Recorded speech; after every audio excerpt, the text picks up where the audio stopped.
지금 잠시 제 영상에서 어제 경기 북할래 소그룹 지도자 모임 그 장면을 보았습니다만은 그 칼렛 그 포럼 주제가 부르신 곳에서였습니다. 그래서 저는 부르신 곳에서의 사명 이런 주제를 가지고 우리 소그룹 지도자들에게 강의를 했는데, 오늘 본문에 보면은 우리 주님께서 제자들을 부르시고 또 죄인들을 부르시는 모습을 볼 수가 있습니다. 성경 보면은 죄인들을, 또 이 땅에 있는 하나님 모르는 사람들을 부르시는 내용으로 가득 차 있는 것을 볼 수가 있지 않습니까?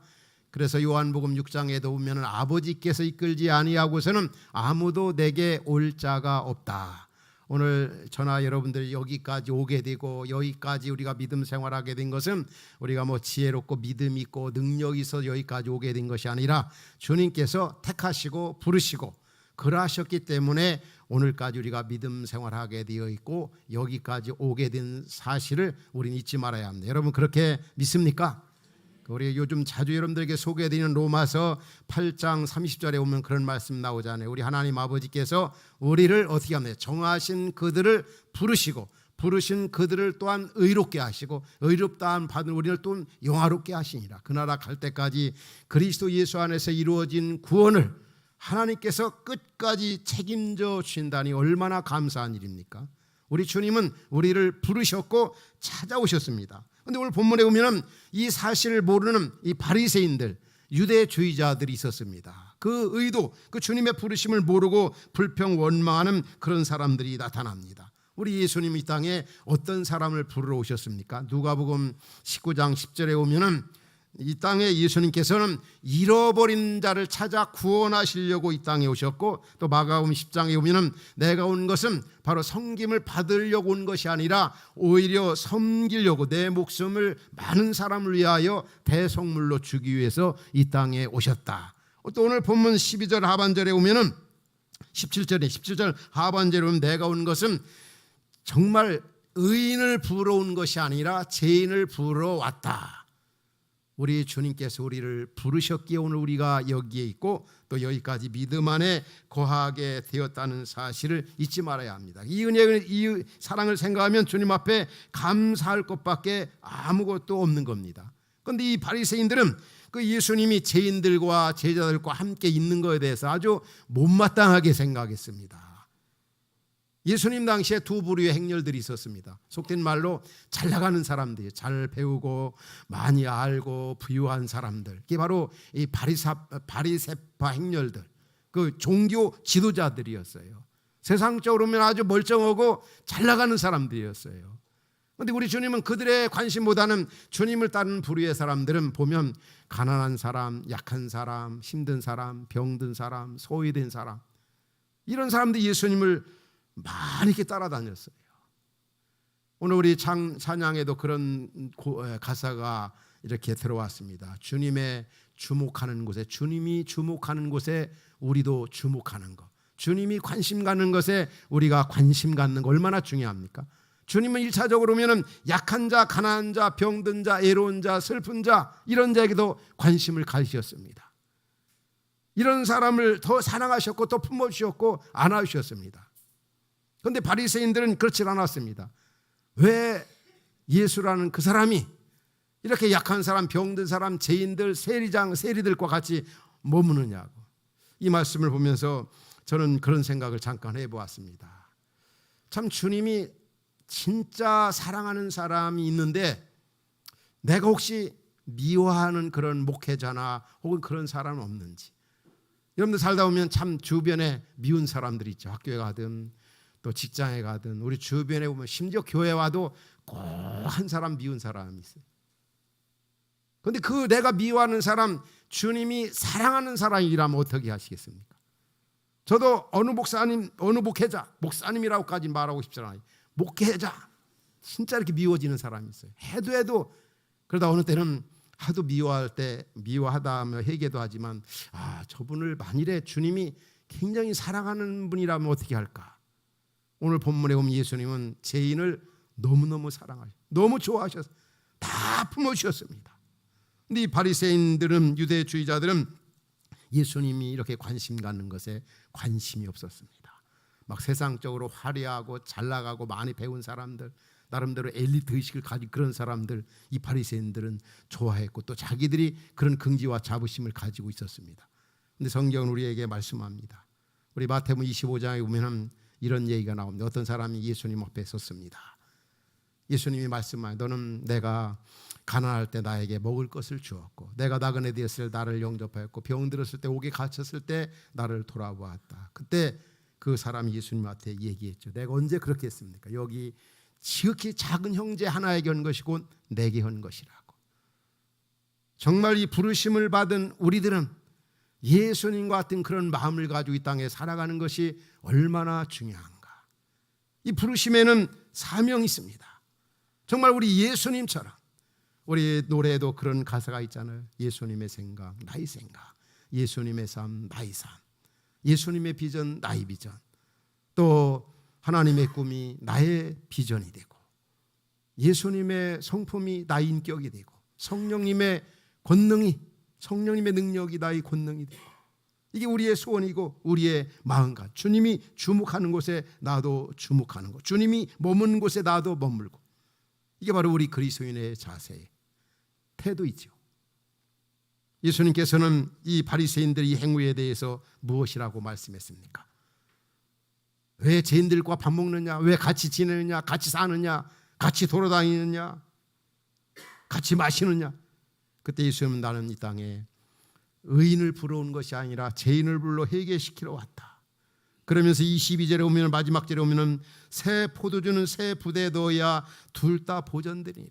이 말씀하시게 된 배경을 보면은 자꾸 그 유대주의자들, 바리새인들은 자꾸 사람이 만든 규례나 전통이나 그런 어떤 것들을 이 본질적인 새 포도주가 되시는 예수님을 외면한 채, 여기 새 포도주는 복음을 얘기하고 예수님을 얘기하고 진리를 얘기하고 말씀을 얘기하는 겁니다. 하나님의 말씀이 더 증대되고 확대되어지기 위해서는 이 시대에 맞는 새 부대가 준비되어야 되고, 그 포주 되신 예수님을 정말 구주로 모시고 그분의 다스림과 통치함을 받아 살려면 시대 정황이나 상황에 맞게 준비해야 돼요. 그래야 복음이 크게 확산이 되고 주의 나라가 이 땅 위에 아름답게 이루어질 수 있다는 것입니다.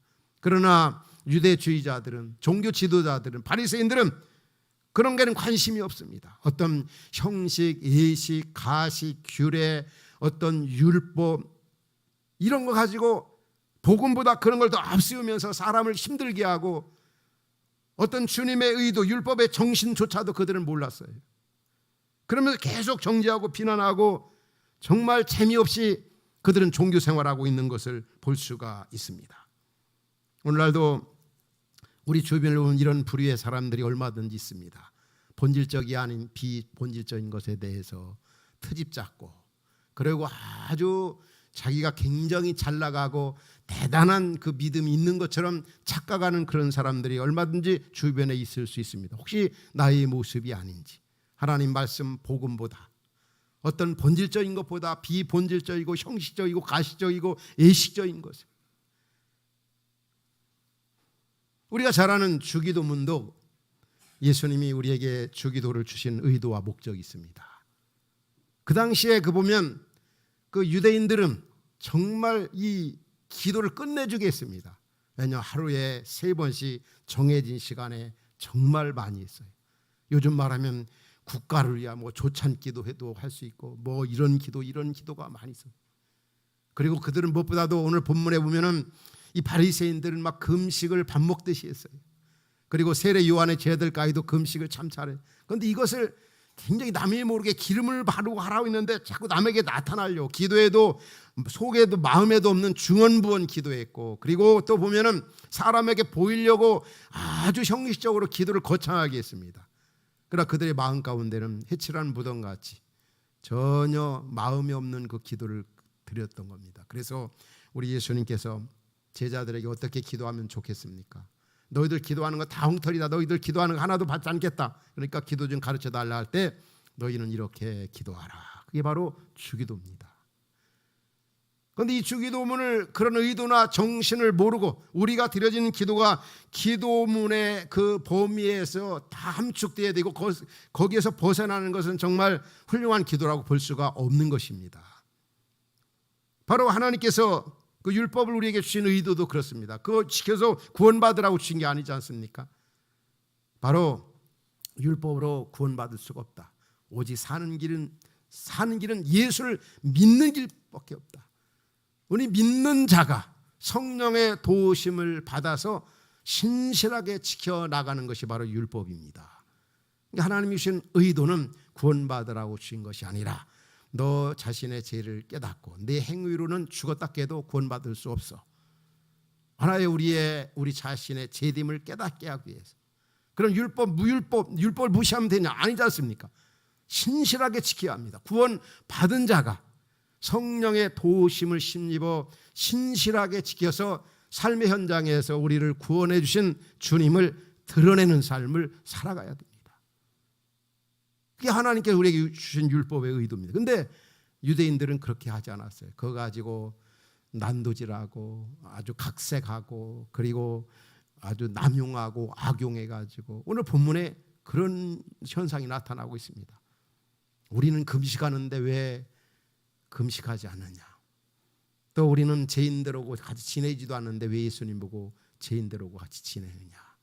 계속 비본질적인 것에 어떤 사람이 만든 규례란 이런 것을 하나님 말씀보다 더 우선시하는, 오늘 혹 우리의 모습 가운데는 그런 모습이 없는지, 죽고 사는 문제도 아니고 본질적인 것도 아닌데 부부와의 관계나 직장 동료와의 관계나 삶의 현장에서 혹시 나도 이 바리새인 같은 그런 모습들은 없는지 우리 자신을 한번 본문을 보면서 살펴보아야 될 줄 압니다.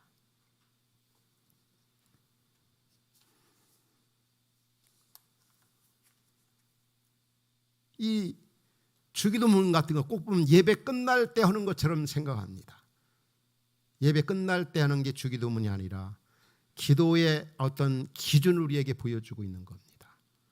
언제도 한번 여러분과 그런 말씀을 나눈 적이 있어요. 참사랑 축제 우리 교회는 매년 20년 이상 바로 이제 성탄절에 이렇게 실행을 해왔습니다. 지금까지. 요즘에는 참사랑 축제를 흩어진 축제로 했잖아요.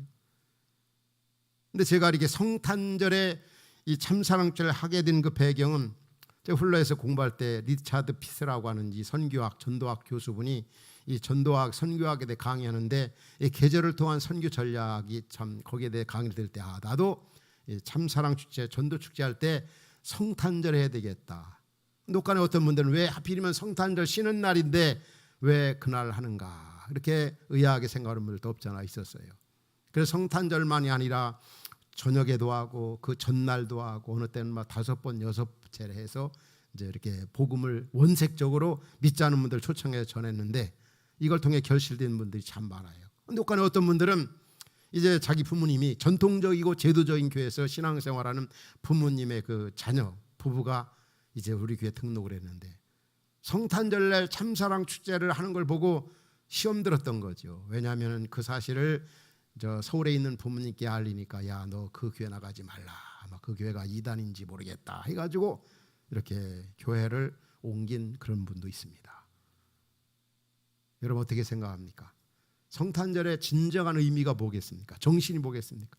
하늘 영광을 버리고 낮고 천하 이 땅에 오신 그 날, 그 구원의 주님을 믿지 않는 이웃에게 알리고 이 땅에 오신 주님께 경배하는 것이 성탄절의 어떤 면은 진정한 의미와 그 정신이지 않겠습니까? 그런데 혹간에 어떤 분들은 성탄절 날에 예배하는 게 최고지, 왜 믿지 않는 사람들 왜 그렇게 예배 형식도 저버리고 그렇게 하느냐. 이게 바로 오늘 본문에 등장하는 바리새인들의 그 사고방식입니다. 별로 중요하지 않은 문제 가지고 지엽적인 문제 가지고 이럴 수도 있고 저럴 수도 있는 그런 문제 가지고 특별히 이제 예수님이 조금 있으면은 인류의 구속 사명을 위해서 십자가에 고난받고 죽으셔야 합니다. 그 예루살렘에 올라가. 그런데 그들은 계속 그런 상황에 또 금식을 주장합니다.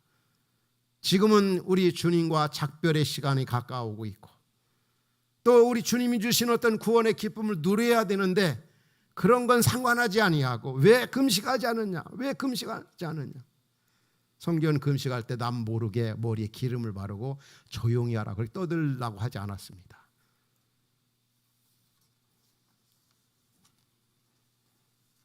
이번에 그 칼레 시니어 포럼이 일본에 있어서 제가 잠시 이렇게 위원장으로 맡고 있기에 섬기는 일로 시니어 포럼에 이렇게 다녀왔습니다. 3박 4일간.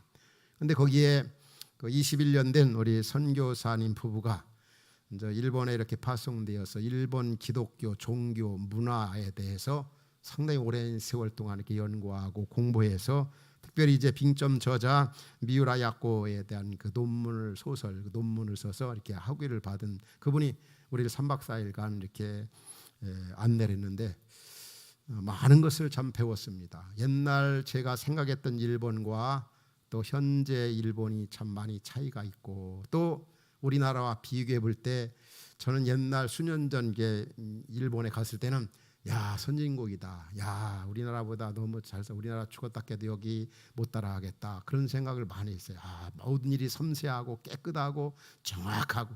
근데 이번에 가서 이렇게 그분의 강의 또 그분을 이제 얘기하면서 또 여러 차례 이렇게 다니며 느낀 것이 야 일본이 왜 그렇게 좀 답답한가? 아 왜 이렇게 복잡한가? 왜 이렇게 꼼꼼한가? 아주 답답하고 굉장히 그 나라가 이미 선진국이라 하지만 이제 제가 보는 견지에서 그래요. 그 강의나 그 얘기를 들어서 그런지 분명히 그분들도 그렇게 우리 안내하는 그 선교사 부부도 분명히 우리 한국보다 전에는 앞섰지만 지금 한국이 선진국 대열에 이렇게 서 가는 그런 상황 속에 있는데 한국이 더 잘 살고 일본인들이나 청소년들이 한국을 그렇게도 부러워하고 그렇게도 한국처럼 되고 싶다고 그렇게들 많이 저희가 많은 사람을 만나보면은 그렇다 이런 얘기를 하더라고요. 사실 우리가 생각하면은 우리나라 사람들이 일본 가는 이 관광 그 퍼센트가 일본에서는 가장 그 어떤 경제 수입에 있어서 엄청나다는 거죠. 근데 그 나라는 그렇게 선진국이고 부유하다고 하지만은 관광 비자를 가진 사람들이 25%에 불과하고 그리고 그 비자를 갖다 할지라도 여행 다니는 사람들은 불과 한 자릿수에 그렇게 불과하지 않는가 이렇게도 보더라고요. 여하튼 분명한 것은 앞으로 현재도 그런 분위기지만 앞으로는 우리 한국이 훨씬 더 미국 일본보다 앞서겠다 이런 생각이 많이 되어집니다. 왜 그럴까요? 한때는 일본 사람들의 그 사고를 보면은 역사적 그 배경을 보면은 남의 나라에 압제 당한 일도 많이 있고 압제한 일도 있지 않습니까?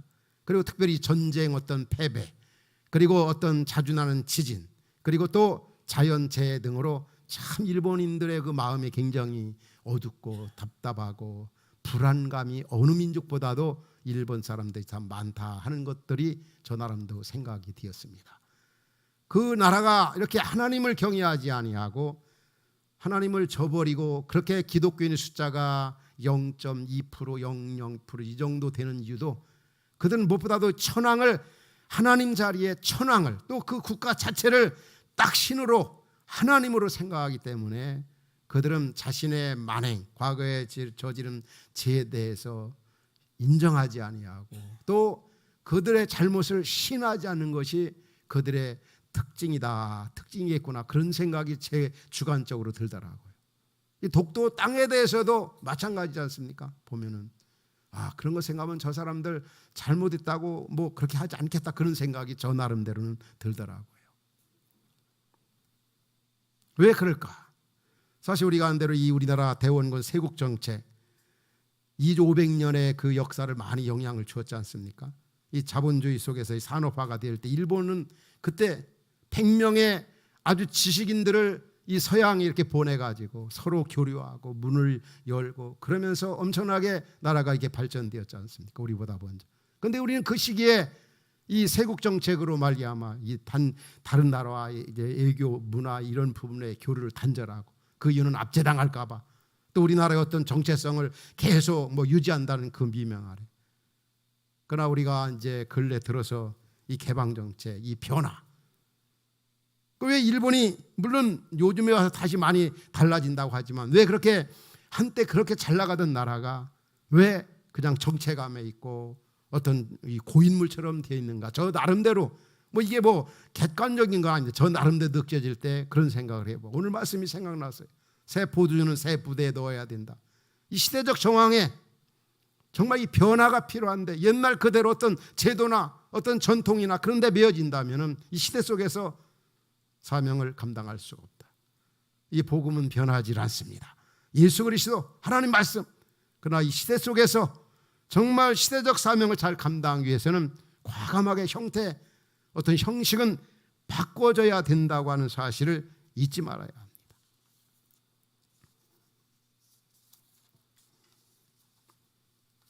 지금 이 3040 MZ 시대의 그 세대 사람들의 사고는 옛날과 참 다르잖아요. 엄청나게 다르죠. 이 정보에 아주 민감하고 굉장히 합리적이고 또 소통을 굉장히 중요하게 생각하고, 제가 한 20년 전 한 번 정도 여러분들에게 옛날에 가정교회 세미나 때 이렇게 말씀 나눈 것 같은데, 군산에 어느 학교 부부 중심으로 교회가 있습니다. 거기 세미나를 갔는데 우리 총무님 한 분이 이제 간증하려고 같이 그때 수행한 적이 있습니다. 세미나 끝나고 나 질의응답 시간에 어느 한 분이 우리 총무님에게 질문을 던졌어요. 그 질문이 뭐냐?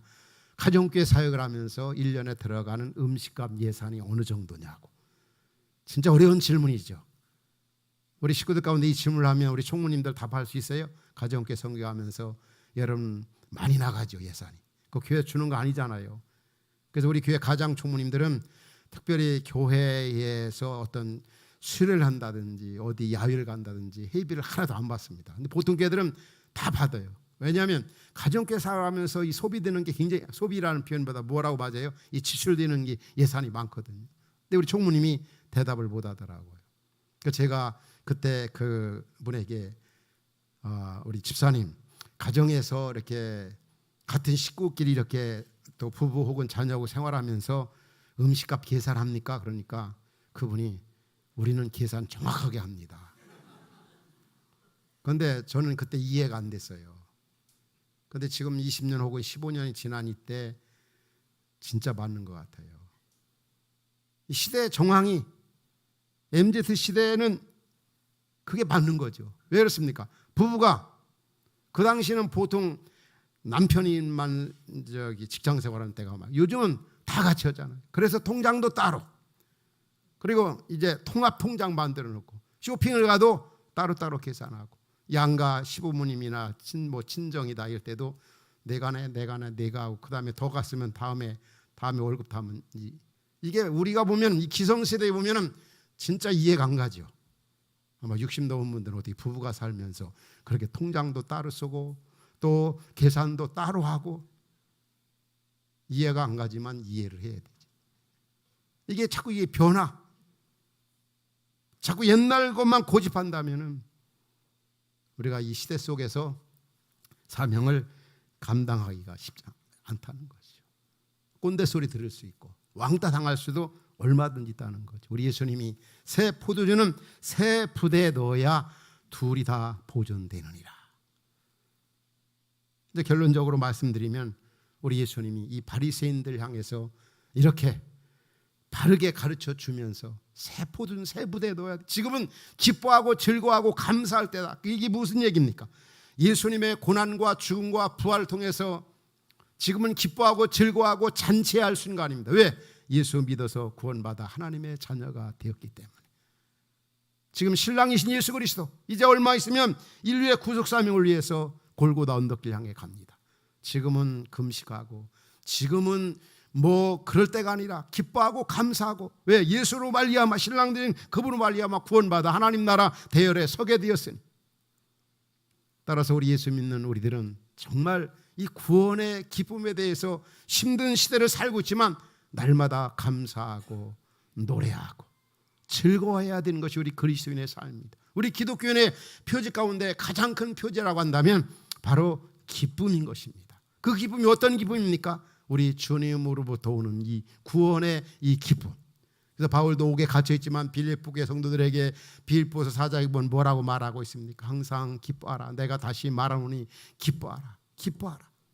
이게 바로 어떤 기쁨이겠습니까? 주님으로 말미암은 구원의 이 기쁨, 우리가 그리스도 예수님 만나 죄 문제, 죽음 문제 해결되어지고 또 영원한 생명을 소유하게 되었으니 이게 웬은혜요, 웬 사랑입니까? 저나 여러분들이 가장 기뻐해야 할 이유가 있어요. 맨날 금식하고 맨날 고행처럼 신앙생활하는 게 아니죠. 이미 그리스도 예수 안에 이 땅에 오셔서 다 이루어 놓으셨어요. 어쩌면 우리가 이 구원에 대한 한 일이 없습니다. 근데 그 은혜, 그 사랑 생각하면 우리는 얼마든지 기뻐할 수 있는 것입니다. 환경을 초월해서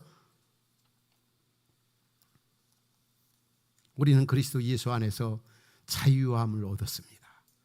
해방을 받았어요. 그러므로 그리스도 예수 안에 있는 자에게는 결코 정죄함이 없나니 이는 그리스도 예수 안에 있는 생명의 성령의 법이 죄와 사망의 법에서 너를 해방하였습니다.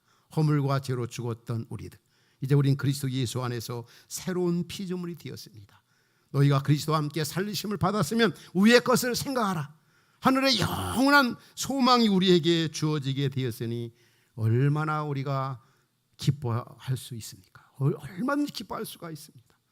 이 기쁨을 가지라고 오늘 본문에서 주님은 말씀합니다. 너희들 이제는 금식하고 고행, 그렇게 신앙생활하지 말라. 저도 우리 흩어진 화평 가족들에게 원하고 바라는 소원이 있습니다. 전 여러분들이 우리 교회에서 진짜 행복하게 즐겁게 기쁘고 그렇게 즐겁게 여기에서 하나님 나라를 좀 마음껏 충만하게 경험하면서 신앙생활을 했으면 좋겠어요.